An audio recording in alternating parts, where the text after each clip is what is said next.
Let's go, Eagles! The buzz in Philadelphia is real right now, and for good reason. As we approach the NFL draft with just 10 days to go, a wave of speculation, rumors, and strategies is sweeping the city. And let's get right to it, because this latest wave of rumors could be one of the most intriguing twists of the preseason so far. I'll tell you everything, but first, I want to hear from you. Do you trust Howie Roseman? Do you think he knows what he's doing? Comment below what grade you give him on a scale of 0 to 10 as GM of the Eagles. Dude, seriously, now I have a lot of trust in Howie, and my grade for him is a 10. I believe he will take us to the Super Bowl again. You can hold me accountable for that in 2026. Now, we need wisdom, calmness, and sagacity to deal with the next moves. We can't screw up our team. TJ Watt's name has officially entered the Eagles trade rumor mill. That's right. One of the league's most feared edge rushers appears to be at a crossroads with the Pittsburgh Steelers. Watt posted a cryptic message on Instagram, essentially signaling that he may be done with Pittsburgh, and it sent everyone, from fans to analysts, into a frenzy. Ian Rappaport added fuel to the fire, explaining that these types of social media actions are rarely meaningless. Watt, entering the final year of his 4-year, $112 million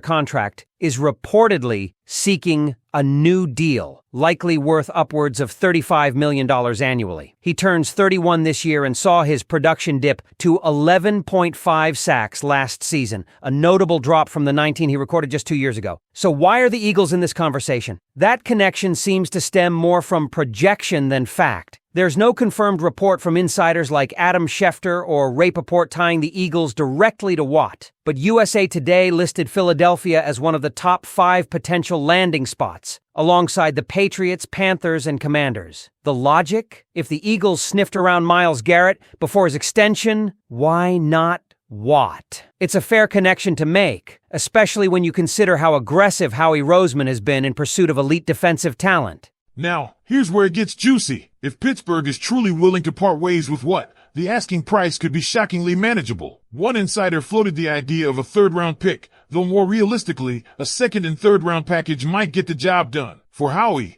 who's loaded with draft capital, including 3 third-rounders in 2026, that's very doable. But the real cost might not be the picks. It's the contract. If Watt demands an immediate extension near $35 million per year, that might be a deal-breaker. But if he's willing to play out his current $21 million deal and chase a ring in Philly, that could be a masterstroke. Imagine a defensive line with TJ Watt, Jalen Carter, and Nolan Smith. That's not just good, that's terrifying. And for Watt, who's never won a playoff game in Pittsburgh and watched the Steelers flame out early year after year, a shot at a Super Bowl in Philadelphia could be a serious motivator. But let's not get too ahead of ourselves. For now, it's just speculation. There's been no move, no insider confirmation, just a smoke cloud that may or may not lead to fire. Still, Eagles fans have to ask, if Watt becomes available, and the cost isn't astronomical, shouldn't Howie at least make the call? Now let's shift from rumor to reality, because there's legitimate movement on the draft front. The Eagles currently sit at pick 32,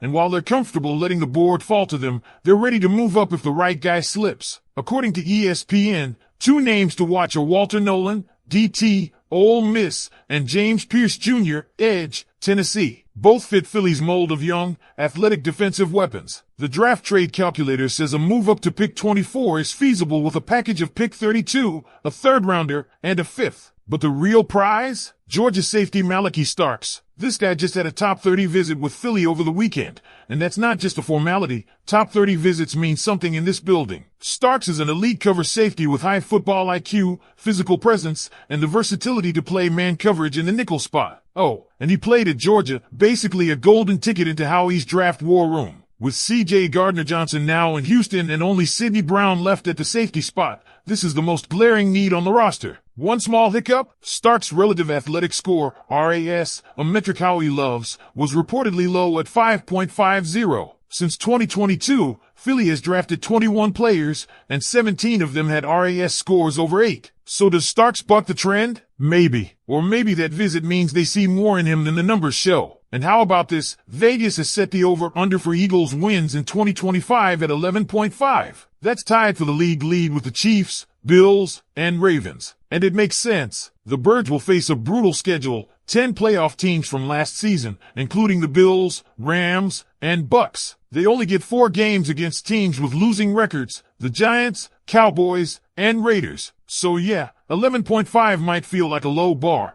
but it's actually a huge compliment given that gauntlet. So let's tie it all together. The Eagles could make a blockbuster trade for a former Defensive Player of the Year. They might move up in the draft to snag an elite safety or defensive lineman, and they're already being projected as one of the best teams in football for 2025. There's so much on the table right now for this franchise, and Howie Roseman is sitting with a full hand of cards. But now, I want to hear from you. Would you trade for TJ? What if the price was a second and third round pick, but only if he plays out his current deal? Should the Birds move up in the draft from Malaki Starks despite his lower RAS? And what do you make of that 11.5 win projection? Let me know in the comments. Alright, let's dive into the second half of this deep look at where the Eagles stand right now, because while the TJ Watt rumors and the Malaki Starks buzz have dominated headlines, there's a whole lot more brewing beneath the surface that deserves serious attention. Let's go back to the draft strategy for a minute. The Eagles are sitting at 32 overall, and there's been a strong suggestion they could move up to 23 or 24 if the board breaks their way. The pieces to make that move are all there. Philadelphia has the capital, including multiple third-round picks in 2026 and a handful of fifth-rounders they can throw into a deal. So what's the holdup? It really comes down to value and fit. We talked about Malaki Starks,